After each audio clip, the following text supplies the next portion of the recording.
Welcome to the October 12th Virginia Opioid Abatement Authority Abatement Academy.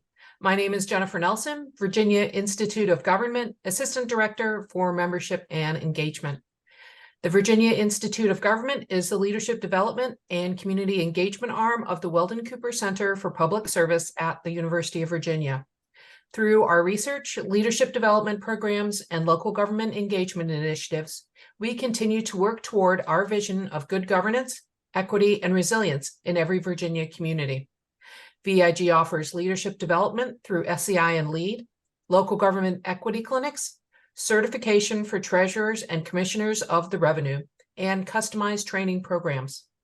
State agencies and local governments can access a range of consultation and support services to build more resilient organizations. We have a team of seasoned public sector leaders and subject matter experts ready and available to facilitate boards of supervisors, city and town councils, leadership teams, strategic planning retreats, and other related events. Today, VIG is glad to partner with the Opioid Abatement Authority for the Abatement Academy series, presented every second and fourth Thursday through 2023. A few housekeeping notes. This session will be recorded and posted on the Weldon Cooper Center for Public Service YouTube channel soon. If you have any questions, please type them in the chat and I will ask them for you. Thanks again for taking the time to join us today for this Abatement Academy session.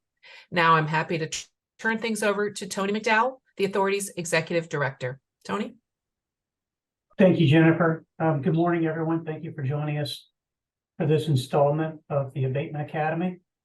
Just a couple of quick announcements. I think as probably many of you who are joining us this morning are already aware, the Opioid Abatement Authority has partnered with Virginia Institute of Government to provide this series of webinar presentations from subject matter experts free of charge. We started back in April of this year, and we're offering a total of 14 different live webinars for the general public and for people that want to learn more about how local communities can make a difference in the opioid crisis through abatement and remediation efforts. We have, after today, we have 3 more sessions left. We encourage you to sign up for those. The next one will be on October 26th and focuses on how to serve diverse individuals in a peer-led recovery community organization. And we have Monique Runge from the McShin Foundation as our presenter for that event. And then on November 9th, we'll be talking about how the community rallied and developed local support to launch a women's treatment facility in Washington County in Abatement, Virginia. And we'll have a number of presenters from that Mended Women Treatment Center presenting. That's on November 9th. And then on December 14th, an interesting presentation, particularly for local governments, on how you can participate and utilize data from the Virginia Framework for Addiction Analysis and Community Transformation, or FACT, which is the state's data warehouse and information platform for addiction-related data.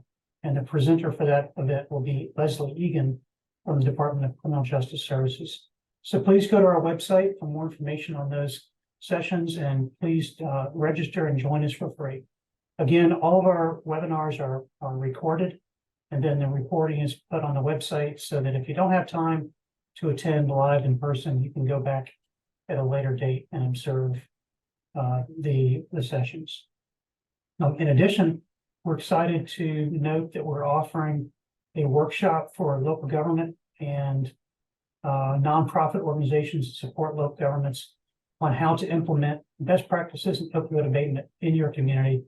This in-person workshop is being held in Charlottesville a week from today, so that'll be on Thursday, October 19th. And I've put information about that workshop, including a link to the registration, in the chat. I encourage you to take a look if that interests you. With that as kind of the background and an overview of the Abatement Academy, it's now my pleasure to introduce our guest speakers for today. The primary speaker this morning is going to be Danny Livengood from the Office of the Executive Secretary of the Supreme Court of Virginia. Danny's the training coordinator for specialty dockets in that office. In this role, he supports educational opportunities for specialty dockets teams and on operational best practices and procedures. His career before joining the Supreme Court of Virginia included 9 years of education-focused positions, including work with the Peace Corps and with the AmeriCorps, as well as in both state and federal service. And Danny's going to be the main presenter today, but we're also lucky and privileged to have Anna Powers with us. Anna is a longtime good friend of yours truly, hails from Henrico County, where she ran Henrico County's drug treatment programs before going to work for the Executive Secretary of the Supreme Court, where she is the Specialty Dockets Coordinator, as truly the sort of the subject matter expert on all things related to specialty dockets and drug courts. So welcome. Thank you very much, Anna and Danny, for being here, for taking the time to provide this presentation. And with that, we'll turn it over. Thank you. Okay, good morning and welcome to everybody. So today, we're going to be covering 5 different things. We're going to give you a brief overview of what specialty dockets are, and then we'll jump right into how to start, support, or expand specialty dockets from the local level. We'll get a little bit more into specialty dockets, operational details, how they work, how they operate, the parameters. We'll talk about data costs and outcomes, and then we'll talk about how specialty dockets and the Opioid Abatement Authority grants and funding can interact. So to start things off, the term dockets, it might be already familiar to you in another sense, but it is not a scheduling of cases or a grouping of like offenses when we're talking about specialty dockets. It's the same word, but it's a different usage here. So Virginia has 3 specialty dockets. These are sometimes called recovery courts, alternative dockets, treatment dockets. Other states call them problem-solving courts. So those are all referring to kind of a similar kind of operation. But here in Virginia, they are called specialty dockets. And we have 3 varieties of them. We have drug treatment court dockets, which are usually just referred to as drug courts. And this is the most common type of docket in Virginia. We also have behavioral or mental health dockets, and then veterans treatment specialty dockets. It is worth noting that behavioral health dockets and veterans treatment dockets participants have between 78 and 80% co-occurrence of mental illness with substance use disorders. So there's a lot of interrelation between the operations and the target populations of these different specialty dockets. Now, how specialty dockets are different is that they use an alternative approach within the court system compared to business as usual. Specifically, specialty dockets operate as an alternative to incarceration. So instead of long-term incarceration, specialty dockets participants voluntarily participate in extended duration, that's 10 to 15 months, sometimes longer based on their progress, of evidence-based treatment to develop recovery tools and gain life and coping skills necessary to rebuild their lives. These dockets use judicial monitoring of this intensive treatment and strict supervision of participants, with the participants primarily receiving treatment in the community.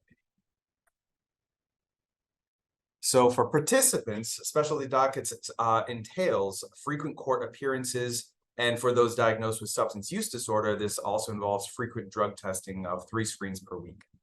It involves collaborative team efforts working together to combine comprehensive treatment with intensive supervision and monitoring. That treatment can include group treatment sessions, maybe 3 times a week, as well as individual counseling sessions, as well as medication as appropriate. The collaborative efforts involve a host of multidisciplinary team members, so it can involve the court, the Commonwealth's attorney, defense attorney, specialty docket administrators, case managers and or probation officers, substance use clinicians, law enforcement officers, and others depending on the type of docket, behavioral health or drug court and so on. So, now we're going to jump into how to start a specialty docket. As an overview, the major pieces are, first and foremost, you have to find a locally interested judge. That is kind of the key factor to getting things rolling.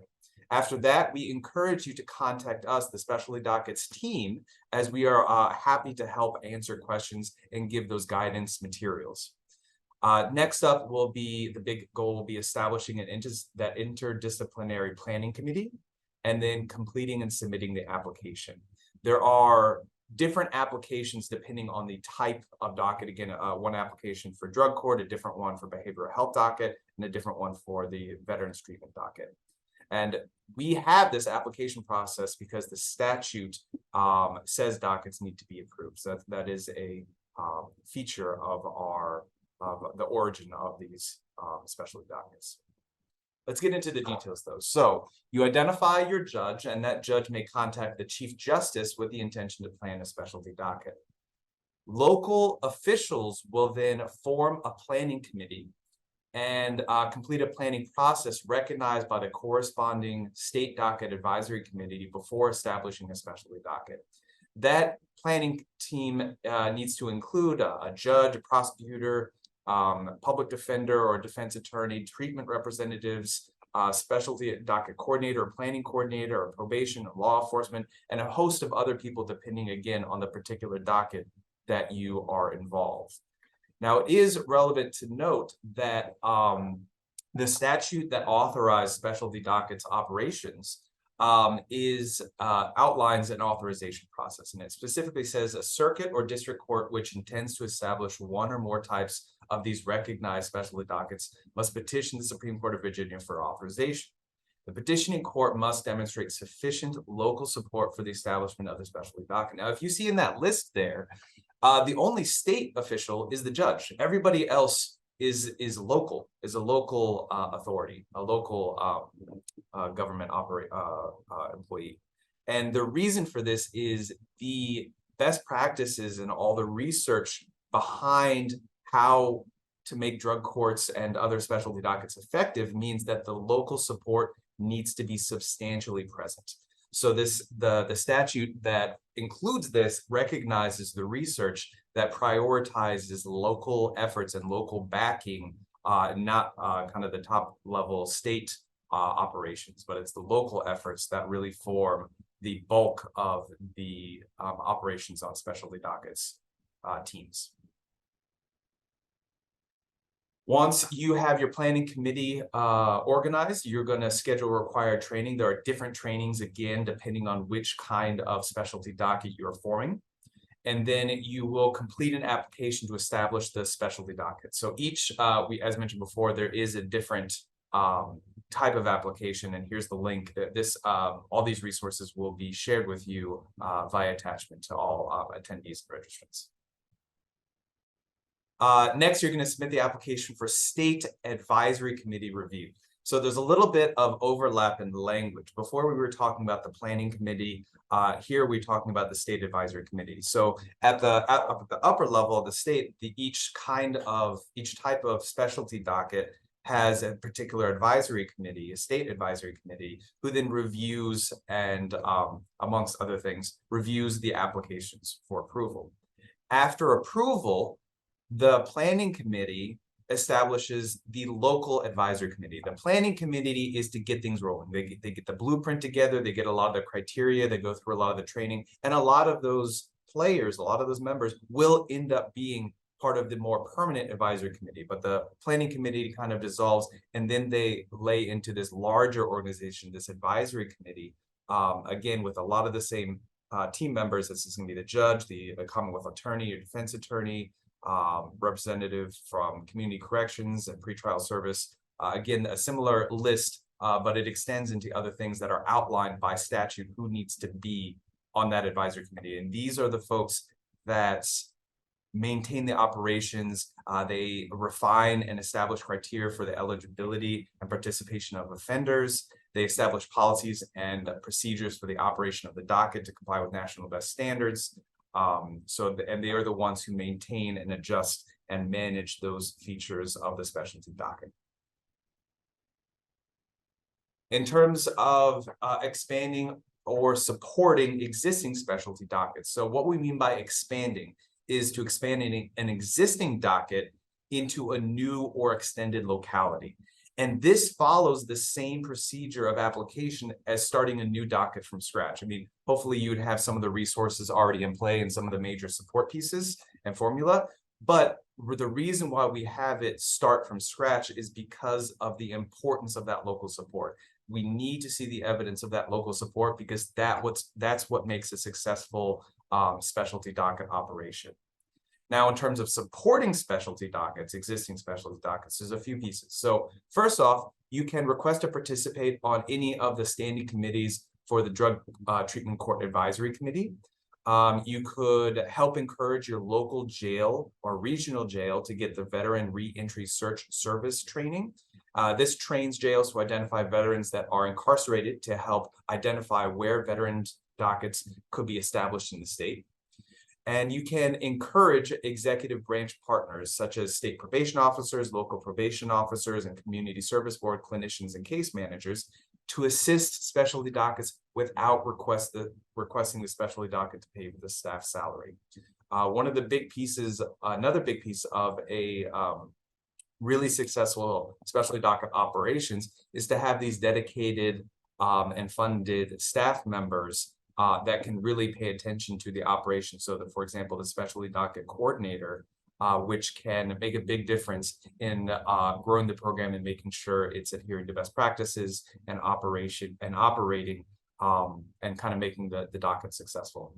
Lastly, come speak with us, right? So if you are interested in about getting one of these motivated, I do want to reiterate that this office, the Specialty Dockets Office in Judicial Services, is here to support those efforts in expanding and supporting these the support and starting of the dockets. So let's rewind a little bit. Let's talk a little bit more about specialty dockets operational details. Specifically, I want to talk about the target population, the methodologies we use, graduate outcomes, and then what is happening in Virginia right now in terms of these specialty dockets.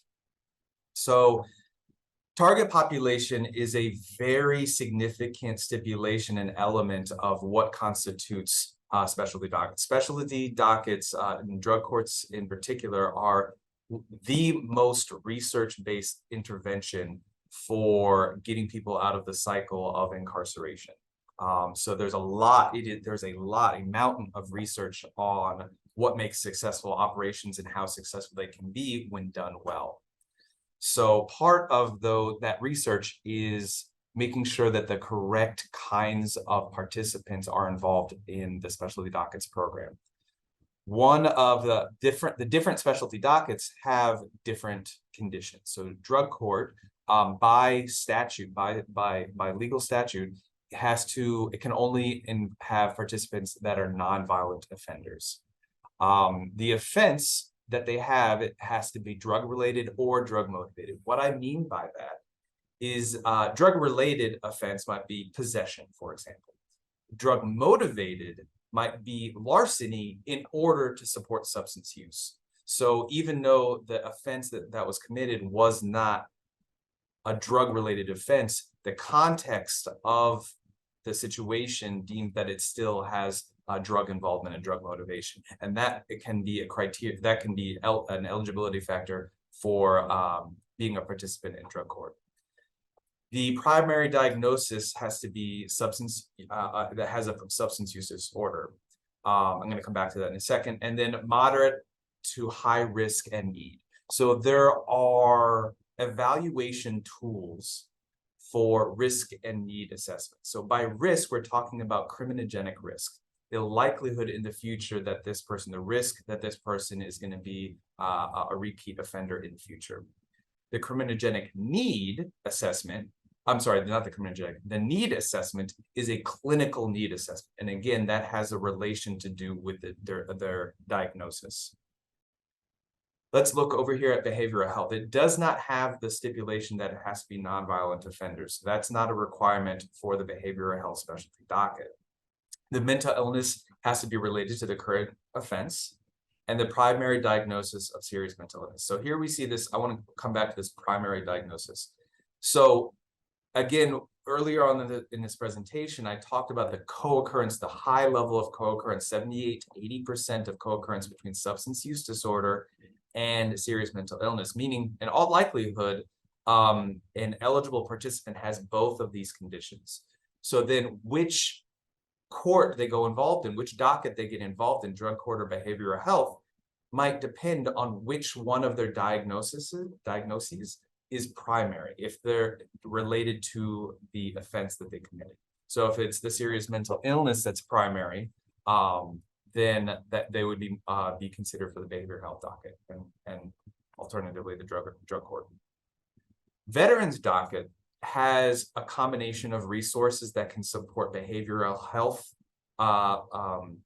related kind of participants or drug court related participants. But there's an expanded offering of services via special veterans already existing operations and services. And so where veterans treatment dockets exists, that can be a successful, a prominent and successful tool, because there are expanded resources that already exist for veterans. So they can have either substance use disorder or a serious mental illness and be part of the specialty dockets program. In terms of methodology, there are 4 major components that I want to mention here.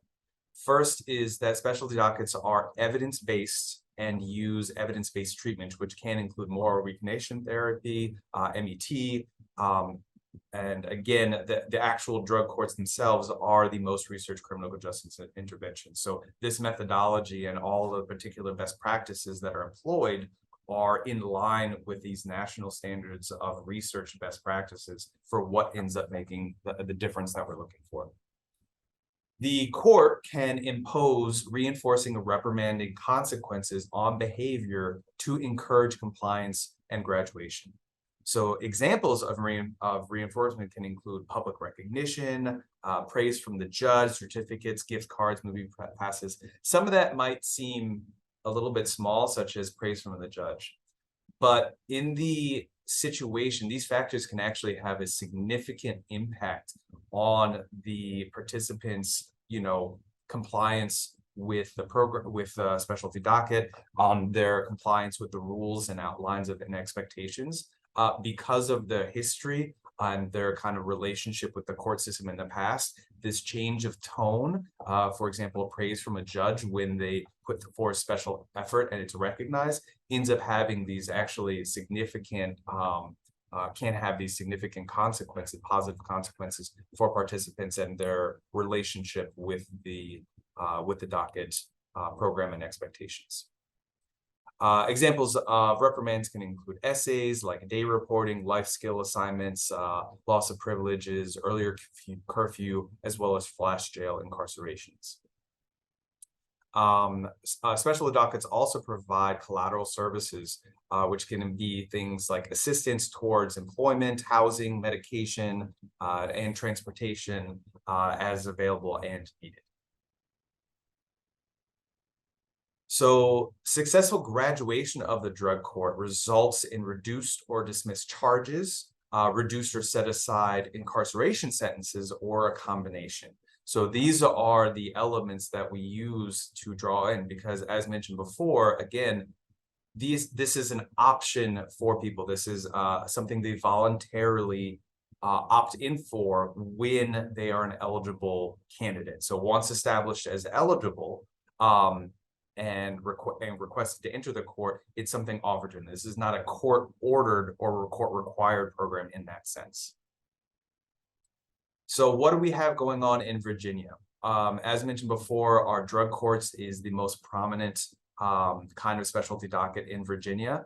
This map is a little bit out of date. There's a couple not included additions, but we have 50 operational adult drug courts. We also have, not shown here, 1 DUI treatment court, 5 family treatment dockets, and 3 juvenile dockets. Overall, there are 63 drug treatment courts in Virginia. We also have 18 operational behavioral health dockets. Again, the map isn't fully up to date. There's a couple of more recent additions here. And finally, we have 8 operational veterans dockets. So we've talked a lot about what dockets are and how to start them. Now let's talk about, I want to go into a little bit about why they're important and what they accomplish. The big thing is that they work, right? So they work research-wide, nationwide, and they work in Virginia. On 3 different levels, I want to focus on the impact that they can make. So first off, the recidivism rates are lower. Second, they reduce costs, and then they provide recovery services. That can include mental health and substance use treatment, and that may not be available in incarceration or otherwise. Overall, these specialty dockets are so successful because they teach self-management of recovery. This is a needed skill for a lot of these people that are in and out of the court system over and over again, because incarceration doesn't allow for that education. In many cases, it tends to be the case that the lower pull the higher down, not the other way around, right? So once they're involved in those environments, it tends to escalate into an ever worse situation and not kind of bring people up for these folks in this situation. So I'm going to introduce some data here. Now, out of personal preference, I always like to be very clear about what the data is communicating, what it says, and what it isn't. So this data is going to be looking at reconviction rates. And I'm using that word very specifically. So recidivism, that term, recidivism, is technically defined by different organizations in different ways. And because of that, it's like talking about apples and oranges. You can't compare recidivism rate data directly. But we can dig into the data and look specifically at reconviction rates. The reason we have the 3 years after, exit component here is because we're looking for sustained recovery, right? So the short-term impact. So what this data is showing us here is it comes from the specialty docket's annual reports. And in a second, I'm going to bring up the Virginia Department of Corrections, as of January 2023, published a report called Recidivism at a Glance, in which they detail their component of the data. But what we have here, the solid lines are the actual reconviction rates 3 years after exit. So somebody graduates, for example, the blue line here, graduates from a drug court program, and after 3 years, around 18% of those people, depending on the year, around 18% of those then get reconvicted again, which means that 88% do not. 88% do not have re-involvement in the courts to the level of reconviction. For our non-graduates, that statistic is around 29%. So it is the non-graduates, that means either termination or voluntary withdrawal. But they oftentimes had a mean stay for these tracked numbers of about 14 months. And so this preliminary evidence suggests that those who are non-graduates but still involved for a longer period of time also have provided benefits. So by comparison, the Department of Corrections has a reconviction rate of about 46% within 3 years of exiting incarceration. Let's look at this in a slightly different way. So these trend lines are, again, I want to be clear about what this data is saying. These trend lines are tracking the report averages. So every year that we issue a report, it tends to be around 18% for graduates and around 29% for non-graduates, whereas the Department of Corrections is around 46%. So let's look at these trend lines again.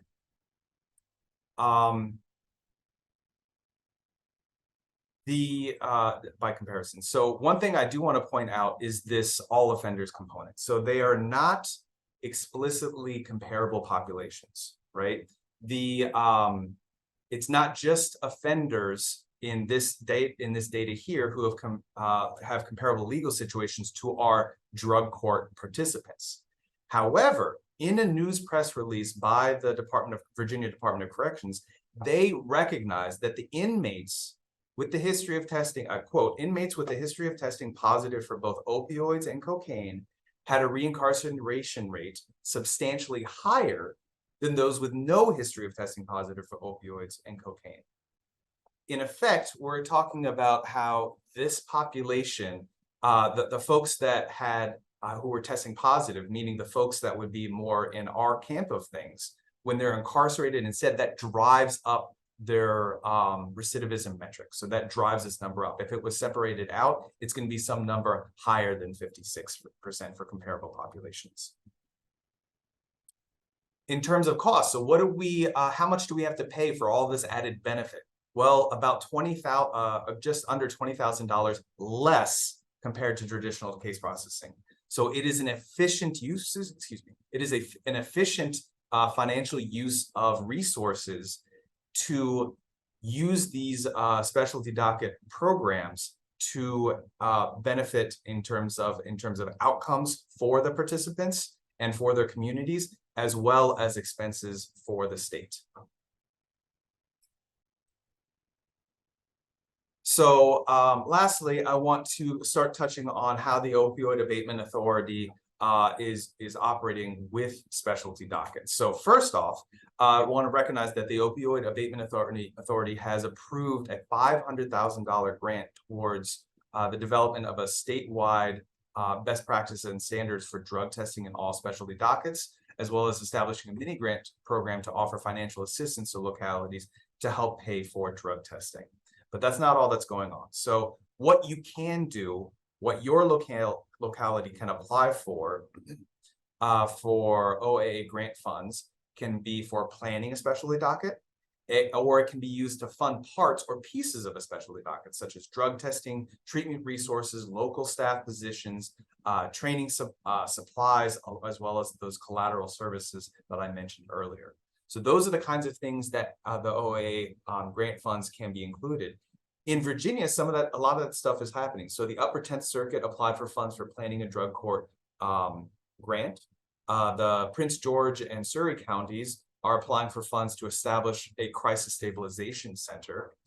A combination of Grayson County, Carroll County, and Galax County were collectively approved for $260,000 award to enhance their recovery docket, and it goes up from there. So a big partnership, including Montgomery County, Giles County, Floyd County, Pulaski County, and Radford City, was awarded $3.5 million for the New River Valley ecosystem of recovery, with expansion of inpatient treatment, medication for opioid use disorders, and enhancement of transportation and recovery court clinicians and more. Lastly, there's a partnership which included Smith County, Bland County, Carroll County, Grayson County, Wythe County, and Galax City, was awarded $1 million for expanding an office of based opioid treatment services and medication for opioid use disorders. So there's a lot going on here in terms of how the Opioid Abatement Authority is involved in the specialty dockets operation already in Virginia, and there's lots more to be explored. We have a video for you, but we're going to switch screens here for a second to make sure that you all can hear the audio. And they're trying to get money to purchase their drugs. I thought it was all fun and games, and next thing you know, you got a problem and you can't seem to want to get out of bed and do anything in the morning without them. First turned to drugs when I was in my teens, and after that I just kept making one poor decision after another. So it takes away their self-worth. They feel like that they're not able to work, they're not able to do the kind of things that any normal person would do. Everything was passing me by, and I was content to sit there and snort pills and try to hide from everything in the world. I was always so high, I never realized how I was neglecting my kids. I had my son in prison, and I thought when I came home, I learned my lesson, and I didn't. The old revolving door come through, they would go do their time, they would get out, then they would be back in. If we've been doing this for 15, 20, 25 years, and we do not have less drugs on our streets, then what we have been doing hasn't been successful, and we need to try an alternative, which I believe drug court is not only an alternative, but can be a successful alternative. What do I got to do? They said, well, it's real strict. You will go to classes, and you got to stay clean. You got to stay off the dope. They have to get up. They have to come to drug court. They have to get a job. They have to work. They have to do community service. They're drug screened 3 times a week to make sure that they're remaining clean. If they decide they want to make that change, The drug court is here to give them all the support and help that we can. Having people to talk to, he has, somebody other than me to talk to. We are rehabilitating people and putting them back in the community for a fraction of the cost it takes us to incarcerate them. It's more than dollars and cents. It is a person's life. You're not just saving that person's life, you're saving their kids' lives, you're saving their families' lives. You're saving a lot of people down the road. It's gave me the opportunities and the tools to get my life back on track and to lead me to a future for me and my son that I want to be in. There's nothing more than to be able to watch that boy look at you with the pride in his eyes. Hey, he loves you and he's proud of you. You never realized what you had until it was almost gone. It's changed my life, made me a better person. It's meant my life, my freedom. It showed me that I can actually enjoy life without getting high. They're no longer taking resources by being incarcerated. They're giving back to the community. They are now a taxpayer of our community and are making a positive impact in a lot of different ways.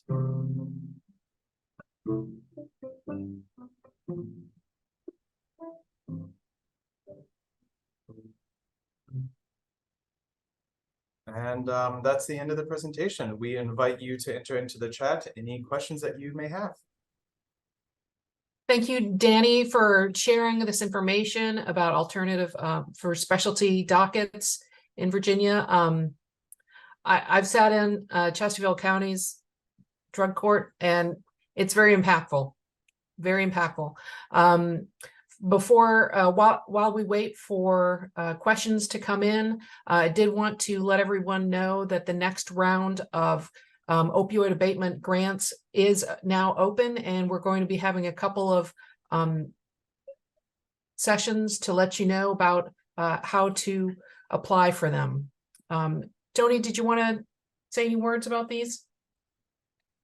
Yes, thank you, Jennifer, for that. So as she mentioned, we opened up the next round of grant applications for cities and counties last week, or actually 2 weeks ago, October 1st. And we've got a couple of different types of grants that cities and counties can apply for. Every city and county in Virginia has a certain amount of money that we're holding on your behalf that you're eligible to receive. All you have to do is submit an application that meets the criteria, and the money is yours. And in addition to that, we also offer some competitive grants that are really focused on cooperative partnerships where localities join together into a partnership and apply for programs that benefit their larger collective region. And so on Tuesday morning next week, Tuesday the 17th at 10:30 in the morning, Charlie Linticum from our team will be giving a live webinar with an overview of the application process for completely new programs, completely new projects. All that information is on our website, and we'll be typing that into the chat as well. So that's Tuesday the 17th at 10:30 in the morning, and it's interactive, so you can ask questions during that piece. And then on the 18th, which is the next day at 10:30, same time, Charlie will be giving another webinar to talk about the process for submitting amendments and renewals and changes to existing projects, as well as using some of the new guidance that we have made adjustments to since last year. And so again, all that information is on our website, and we'll type that information into the chat here. Great. Thank you, Tony. So Danny, one question has come in, and I see that you answered it, but I wanted to give you an opportunity to expand on that if you'd like. Are the stated reconviction rates gathered from all incarcerated facilities or just the Virginia DOC prisons? And yeah, we did collect those from the Virginia Department of Corrections specifically because we wanted state-specific comparison data. So those are not national figures. One of the complications, again, is in differences in terminology and reporting standards. There's a lot of parallels in this data with the 3-year comparison time frame, as well as the specific category of reconviction rates versus rearrest or recidivism more generally defined, reincarceration. So, but those are from the Virginia Department of Corrections. And did this include regional and local jails in Virginia? Anna, would you like to weigh in on that? I believe the Department of Corrections data collects from all of those sources. Is that correct? Yeah, I think because it was a Department of Corrections report, it was primarily VA DOC. But we did include the link to the source of the information for that clarification. It's not our research. We took it from the document we provided the link to. But I believe it's just VA DOC, the Virginia prisons, not the regional and local jails. Okay, and we will be including Danny's slide presentation with our follow-up email. If there aren't any other questions, I do want to thank you again, Danny, for the presentation, and Anna for helping out with some clarifications on everything. I hope that more people consider having specialty dockets in Virginia, and let's get that whole map filled up. Michelle, we will be getting the copy of the PowerPoint to you in a follow-up email. So if there's nothing else, no other questions, I want to thank you again, and please join us for more Opioid Abatement Authority sessions. Thank you, everyone.